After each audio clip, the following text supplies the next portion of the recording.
2024 నుంచి చట్టబద్ధత అన్నటువంటి వార్తని హైలైట్ చేశారు. భవిష్యత్తులో రాజధాని అమరావతిని ఎవరూ తరలించడానికి వీల్లేకుండా చట్టబద్ధత కల్పించేది కేంద్రం అంగీకరించిందని కేంద్ర గ్రామీణాభివృద్ధి కమ్యూనికేషన్ శాఖ సహాయ మంత్రి పెంసాని చంద్రశేఖర్ చెప్పారు. 2024 నుంచి చట్టబద్ధతను అమల్లోకి తెస్తామని కేంద్ర హోంమంత్రి అమిత్ షా హామీ ఇచ్చారని తెలిపారు. దీనికి సంబంధించి అటార్నీ జనరల్తో కూడా చర్చించినట్టు వెల్లడించారు. ఆదివారం తాడేపల్లిలోని తన నివాస సముదాయంలో పెంసాని మీడియాతో ఇష్టాగోష్ఠిగా మాట్లాడారు.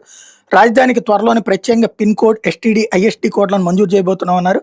విభజన చట్టంలో మంజూరై అమరావతికి కేటాయించిన అన్ని కేంద్ర సంస్థలతో చర్చలు జరిపి అటు ఆఫీసుల ఏర్పాటుకు చర్యలు తీసుకుంటామని చెప్పారు.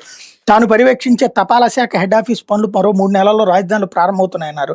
రాజధాని రైతులు ఎదుర్కొన్న సమస్యలను ఒక్కొక్కటిగా పరిష్కరిస్తూ వాళ్లలో సంతృప్తి నెలకొల్పుతున్నామని చెప్పారు. రాజధాని నగరంలో జనసాంద్రత పెంచేందుకు అవసరమైన అన్ని చర్యలు చేపడతాం, ప్రధానంగా ప్రైవేటు పెట్టుబడులను ఆకర్షిస్తాం, కొన్ని ఐటీ కంపెనీలకు అమరావతిలో ఏర్పాటు చేసే విషయంపై సీఎం చంద్రబాబుతో చర్చిస్తా. ప్రస్తుతం నిర్మాణం జరుగుతున్న ప్రభుత్వ కాంప్లెక్స్లో హైకోర్టు, మంత్రులు, ఎమ్మెల్యేలు, ఎమ్మెల్సీలు, ఐఏఎస్ అధికారులు, సిబ్బంది నివాస సముదాయాలు 2 ఏళ్ల వ్యవధిలో పూర్తి చేయాలని లక్ష్యంగా పెట్టుకున్నాం. ఇవి పూర్తయితే ప్రజలు ఇక్కడికి వచ్చి నివాసాలు ఏర్పాటు చేసుకునేందుకు అనువైన వాతావరణం కలుగుతుంది. ఈలోపు రాజధానికి అవసరమైన రైలు, రోడ్డు మార్గాల కనెక్టివిటీని పెంచేందుకు అవసరమైన పనులు చేపడతాం.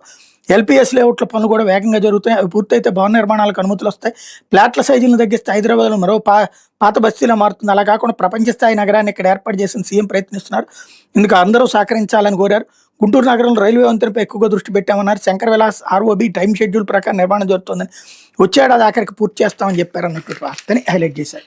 ఇది దినపత్రిక.